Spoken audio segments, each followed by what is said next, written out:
वाघ्या कुत्र्याच्या अस्तित्वाबद्दलचे कोणतेही पुरावे नाहीत किंवा कोणत्याही इतिहासकारांनी त्याबाबतचे पुरावे दिले नाहीत। इतिहासकारही तसे पुरावे देऊ शकले नाहीत आणि म्हणूनच मी रायगडावरील कुत्र्याची समाधी हटवण्यासाठी पत्र लिहिलं होतं, अशी भूमिका संभाजीराजे छत्रपती यांनी पत्रकार परिषदेत मांडली।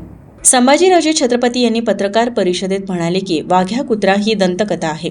एका राजसन्यास नाटकातून या वाघ्या कुत्र्याची दंतकथा जन्माला आली।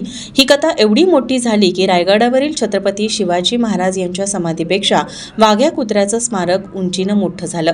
यातून छत्रपतींची बदनामी आहे ना, असा सवाल उपस्थित केला।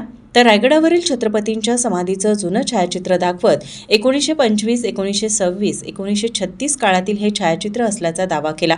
तसेच छत्रपतींच्या जीर्णोद्धाराचं काम झालं तेव्हा आणि त्यानंतर 1818, 1885 मध्ये देखील काही तज्ज्ञांनी रायगड किल्ल्यांना भेटी दिल्या होत्या, संशोधन केलं, पण त्यात कुठंही वाघ्या कुत्र्याचा संदर्भ आला नाही, असं त्यांनी आवर्जून सांगितलं।